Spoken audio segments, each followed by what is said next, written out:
Kan adalah topik yang cukup ngeri-ngeri sedap, saudara. Apa itu? Mari kita sama-sama perhatikan dalam Mazmur 119 ayat 9. Mazmur 119 ayat 9, saudara. Topik ngeri-ngeri sedap. Mazmur 119. Mazmur. Yuk, sekali lagi berdiri, yuk kita sama-sama baca. Mari, pemuda remaja dan yang berjiwa muda. Haleluya. Oh, haleluya. Ya.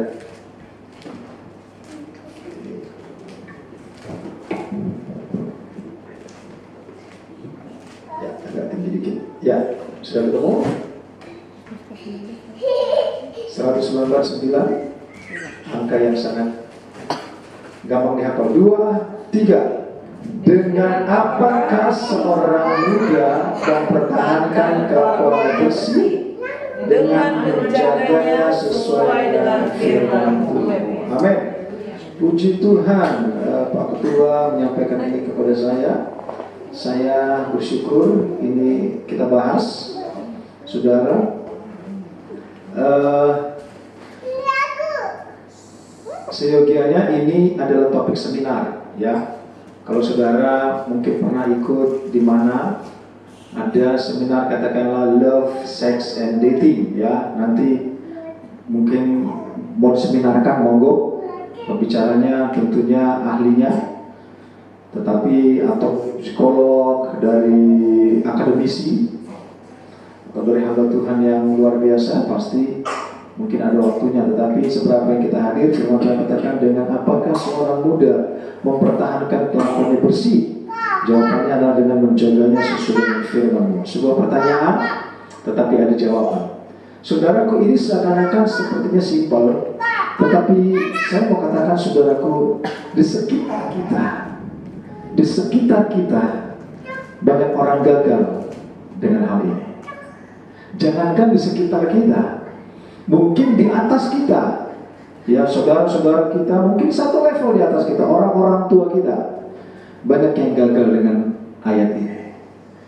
Sehingga di saat mereka gagal, semuanya mulai tidak teratur, ya. Di saat gagal dengan ayat ini, semuanya akan berantakan, ya. Kalau saudara pernah lihat atau orang muda jatuh ke dalam dosa, artinya kehidupan yang tidak berkat di hadapan Tuhan, saudara akan melihat, ya. Jangan dulu, zaman sekarang, mungkin pernah lihat di sosmed, ya, atau pernah lihat di apa namanya, sinetron, ya, sinetron.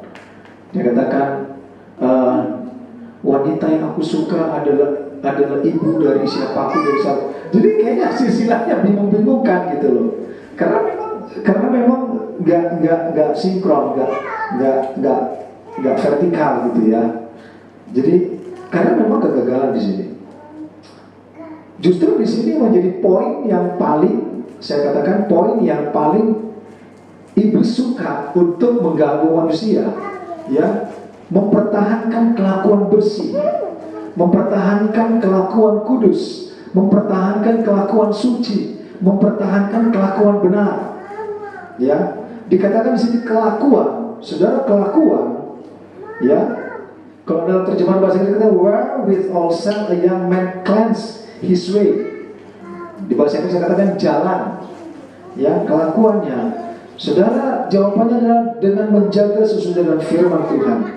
Kenapa sih kita harus hidup benar? Kenapa sih kita harus hidup kudus? Kenapa sih kita harus hidup suci? Ini menjadi pertanyaan.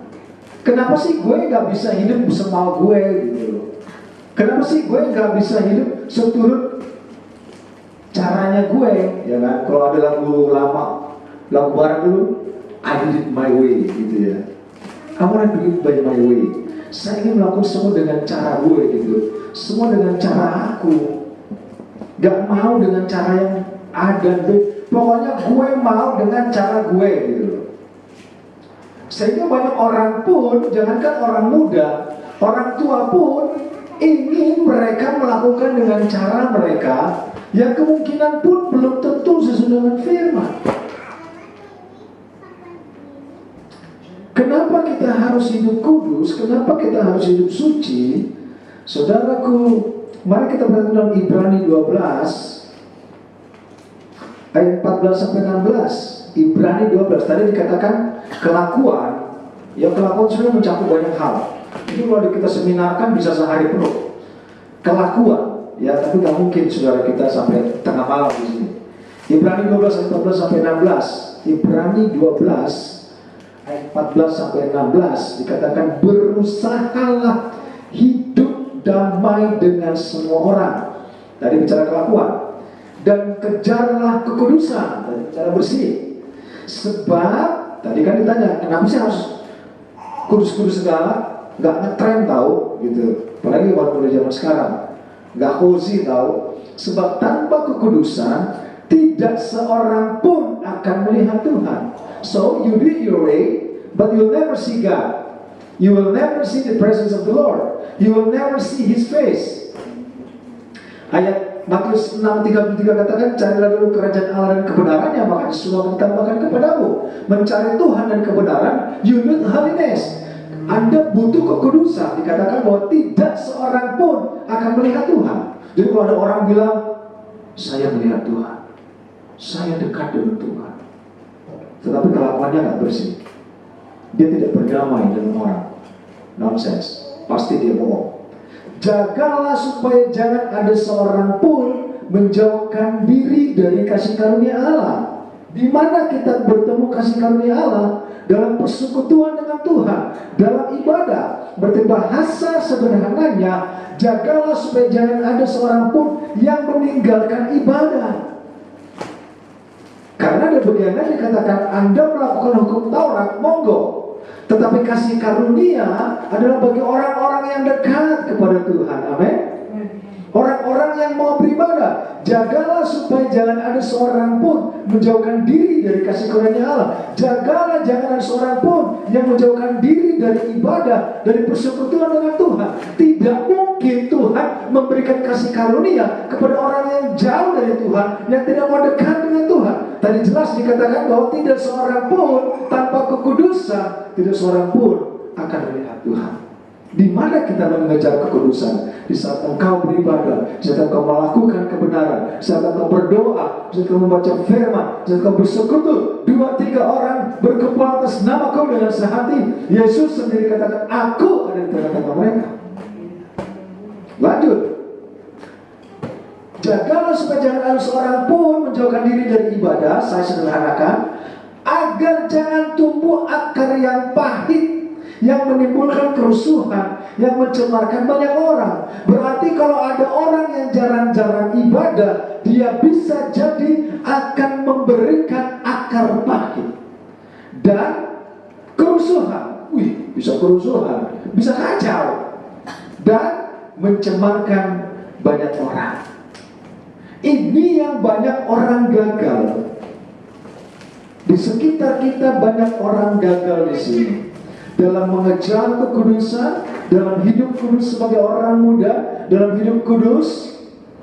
Tetapi kita katakan kan Tuhan baik, oh Tuhan kan maha penyayang. Oke, bagian lain firman Tuhan katakan bahwa Dia setia dan adil. Dia setia mengampuni engkau dan saya, tetapi adil dalam keputusannya. Adil berarti tetap akan ada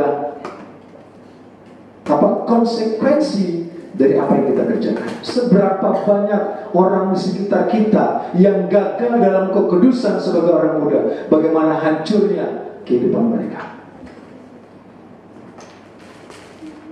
Dan itu Tuhan akan benar-benar jelaskan. Oke, terus janganlah ada orang yang menjadi cabul atau yang mempunyai nafsu yang rendah seperti Esau, yang menjual hak kesulungannya untuk sepiring makanan.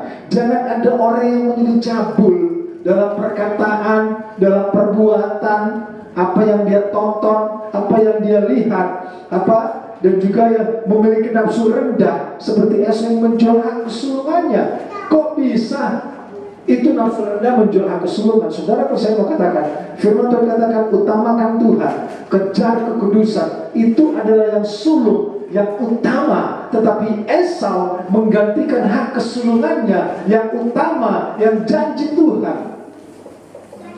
Di dalamnya ada janji Tuhan, tetapi Esau menjualnya demi apa? Sepiring kacang merah, sepiring daging, sepiring makanan. Oke, katakanlah, oh enggak sepiring gue makan tadi, gue makan 3 piring, oh enggak apa-apa. Oke, menjual keseluruhannya, menjual berkat, menjual janji Tuhan, menjual kasih karunia demi 3 piring nasi. Itu Esau. Makanya firman Tuhan katakan, bagaimana seorang muda bisa mempertahankan kelakuan bersih? Hanya dengan apa? Kata tadi, nasihat teman, ajakan teman. Hanya dengan apa? Firman Tuhan. Kalau kita orang yang takut akan firman, kita akan bisa menjaga kelakuan kita bersih, kita akan bisa menjaga kekudusan, kita tidak akan cabul, kita tidak akan punya nafsu rendah, kita tidak akan pernah menjual hak kesulungan kita, yaitu janji Tuhan, yaitu kasih karunia, yaitu berkat Tuhan, hidup yang sekarang dan hidup yang akan datang. Amin. Imamat 20 ayat 7. Bangsa Israel, saudara, bangsa Israel, mereka selalu Tuhan katakan hidup kudus. Imamat 20 ayat 7, saudara, kita perhatikan. Maka kamu harus menguduskan dirimu, dan kuduslah kamu, sebab akulah Tuhan Allah.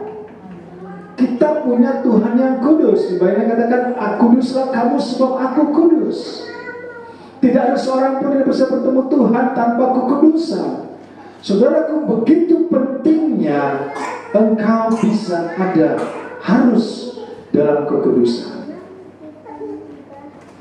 Dunia sedang nyaman dengan kehidupannya. Saudara, saya mau katakan, berapa banyak yang saudara lihat, baik di sosial media atau dimanapun, berapa banyak saudara lihat orang setiap hari menjual dirinya.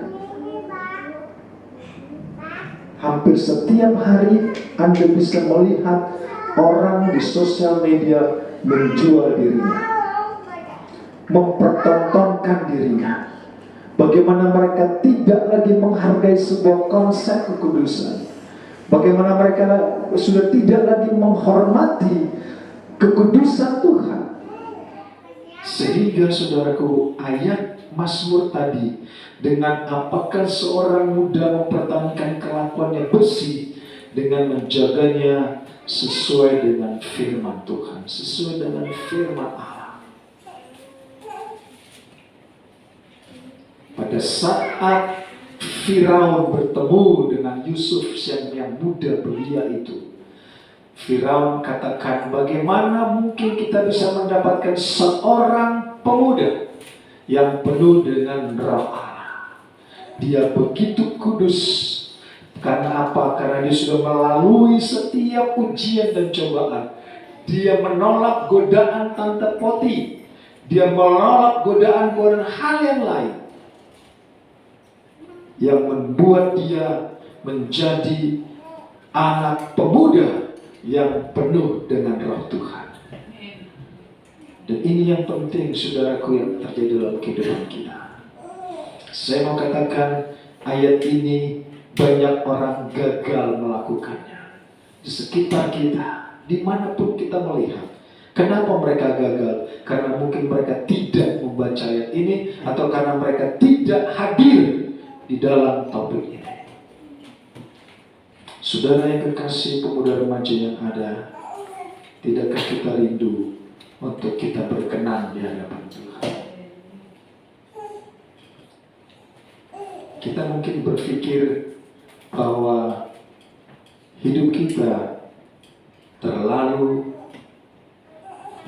berharga Waktu kita terlalu berharga untuk disia-siakan datang beribadah. Tetapi minggu lalu kita sudah mendengar firman Tuhan dalam Keluaran 23 ayat 25. Beribadahlah kepada Tuhan, maka Ia akan memberkati roti makananmu dan air minumanmu dan menghalau segala penyakit daripadamu. Timotius katakan latihan jasmani terbatas gunanya, tetapi ibadah itu mengandung janji untuk hidup yang sekarang dan hidup yang akan datang. Maka tidak heran dunia penuh dengan percabulan.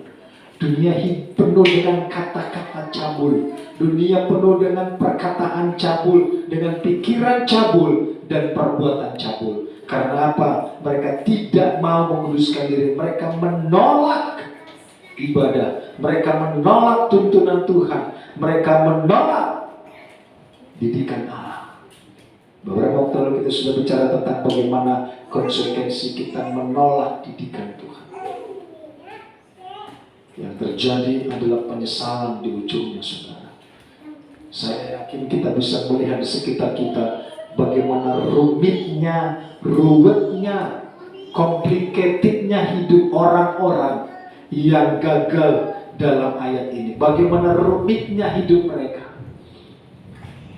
Bagaimana rumitnya perjalanan kehidupan mereka. Mereka tertatih-tatih melangkah untuk menjalani kehidupan mereka sehari-hari. Seakan-akan pintu berkat tertutup. Seakan-akan Tuhan tidak dengar suara mereka. Seakan-akan Tuhan tidak mendengar doa mereka.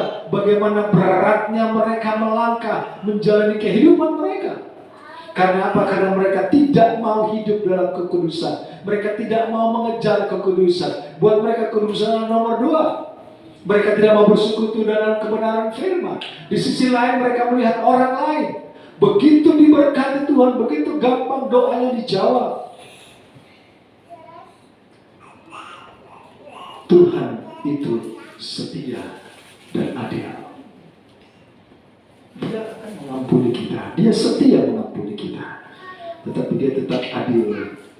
Dia katakan, aku akan mengejar sampai keturunan ketiga dan keturunan keempat bagi orang-orang yang tidak menghargai kekudusan Allah.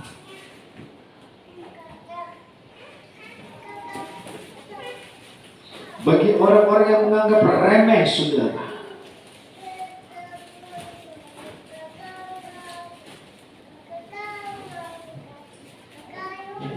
Tetapi orang menganggap ini suatu hal yang biasa. Ini orang menganggap sesuatu yang gampang-gampang saja. Keluaran 20 ayat 5, saudara. Keluaran 20 ayat 5. Jangan sujud menyembah kepadanya atau beribadah kepadanya, sebab aku Tuhan Allahmu adalah Allah yang cemburu, yang membalaskan kesalahan bapa kepada anak-anaknya, kepada keturunan yang ketiga dan keempat dari orang-orang yang membenci aku. Kita katakan, kita kan gak menyembah berhala. Tetapi saudara, kok di sisi lain, di saat kita tidak beribadah, itu sama dengan penyembahan berhala. Banyak ayat mengatakan di saat kita apatis, kita tidak beribadah, kita tidak mendekatkan diri kepada Tuhan, itu adalah suatu bentuk penyembahan berhala. Sehingga firman Tuhan katakan, aku adalah Allah yang cemburu, yang akan membalaskan kesalahan bapa kepada anak-anaknya, kepada keturunan yang ketiga dan keempat dari orang-orang yang membenci aku. Orang-orang yang membenci Tuhan, orang-orang yang membenci kekudusan, orang-orang yang membenci ibadah, Tuhan kejar keturunan ketiga sampai keturunan keempat. Makanya kita melihat, saya katakan tadi, orang-orang di sekitar kita yang gagal dalam konteks kekudusan. Bagaimana kamu melihat anak-anaknya, melihat mereka ada di pinggir jalan berteriak-teriak, kehidupan yang begitu berat, karena Tuhan seakan-akan tidak mendengar doa mereka. Dimulai dari siapa engkau dan saya, pemuda. Saya selalu katakan bahwa pemimpin yang baik menciptakan pemimpin yang lebih baik. Saya sebagai gembala yang Tuhan percayakan, Saya mau kehidupan Anda lebih baik dari generasi sebelumnya. Amin. Saya mau Anda pemuda remaja, dan ini saya mintakan kepada ketua sebagai pengurus. Saya mintakan generasi Anda harus lebih baik daripada generasi sebelumnya.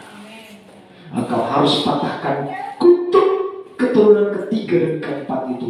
Kita tidak tahu orang tua kita, kakek nenek kita, mungkin mereka penyembah berhala, mungkin mereka punya jimat, mungkin mereka pernah ke kuburan, mungkin mereka pernah bikin sesajen, mungkin mereka pernah menghina Allah. Tapi engkau generasi muda, saya mau katakan, dengan engkau setia beribadah dan mengejar kekudusan, kita berdoa, kita patahkan kutuk itu, dan engkau menjadi generasi yang lebih baik. Amin. Dan saya serius akan hal itu. Sehingga firman Tuhan katakan, dengan apa? Bukan dengan bisikan teman. Bisikan teman biasanya dirumuskan. Dengan apa seorang muda mempertahankan kelakuan dosa. Di bagian lain dikatakan, pergaulan yang buruk merusak kebiasaan yang baik. Jangan kompromi dengan pergaulan orang yang tidak mengenal Tuhan. Saya mau katakan, siapapun dia, kalau orang itu tidak memberikan nasihat yang benar sesuai dengan firman Allah, saya mau katakan itu sesat. Siapapun dia, Rasul Paulus katakan, siapapun dia yang memberitakan Injil selain Injil yang aku beritakan, dia akan datang dari Tuhan. Sekalipun omongannya, nasihatnya seakan-akan make sense, masuk akal, tetapi kalau itu tidak sepadan dengan firman, itu tidak akan membawa engkau kepada kebaikan. Ini firman Tuhan bagi kita pada saat malam hari ini, pemuda remaja yang ada. Kejar kekudusan, kejar firman. Jangan sampai ada orang yang meninggalkan kasih karunia. Jangan sampai ada orang yang meninggalkan kebenaran, meninggalkan ibadah, seperti Esau yang menjual kasih karunia, yang menjual berkat, yang menjual rancangan Tuhan, yaitu hak kesulungan, dengan sepiring bubur Brenebon, gitu saudara.